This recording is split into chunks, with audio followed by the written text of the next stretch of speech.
Lukas 24 ayat 36 sampai dengan ke-49. Yesus menampakkan diri kepada semua murid. Firman Tuhan penting dibaca dan didengar, saudaraku, untuk meneguhkan iman kita kepada Tuhan Yesus Kristus yang Maha Kuasa atas langit, bumi, dan segala isinya. Ayat 36.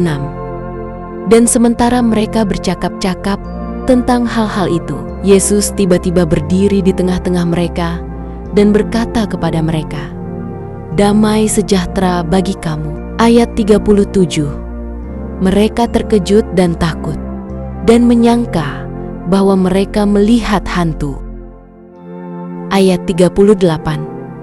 Akan tetapi ia berkata kepada mereka, "Mengapa kamu terkejut? Dan apa sebabnya timbul keraguan-raguan di dalam hati kamu?" Ayat 39. Lihatlah tanganku dan kakiku, aku sendirilah ini. Rabalah aku dan lihatlah, karena hantu tidak ada daging dan tulangnya, seperti yang kamu lihat ada padaku. Ayat 40. Sambil berkata demikian, ia memperlihatkan tangan dan kakinya kepada mereka. Ayat 41. Dan ketika mereka belum percaya karena girangnya dan masih heran, berkatalah ia kepada mereka, "Adakah padamu makanan di sini?" Ayat 42. Lalu mereka memberikan kepadanya sepotong ikan goreng. Ayat 43. Ia mengambilnya dan memakannya di depan mata mereka. Ayat 44. Ia berkata kepada mereka, "Inilah perkataanku yang telah kukatakan kepadamu ketika aku masih bersama-sama dengan kamu, yakni bahwa harus digenapi semua yang ada tertulis tentang aku dalam kitab Taurat Musa dan kitab Nabi-Nabi dan kitab Mazmur." Ayat 45.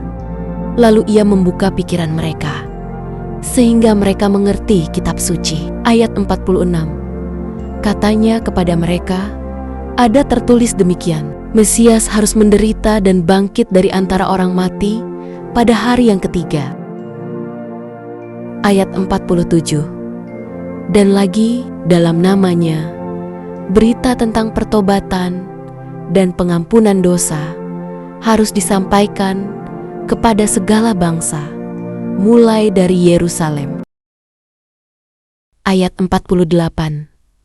Kamu adalah saksi dari semuanya ini. Ayat 49. Dan aku akan mengirim kepadamu apa yang dijanjikan Bapa-Ku. Tetapi kamu harus tinggal di dalam kota ini sampai kamu diperlengkapi dengan kekuasaan dari tempat tinggi.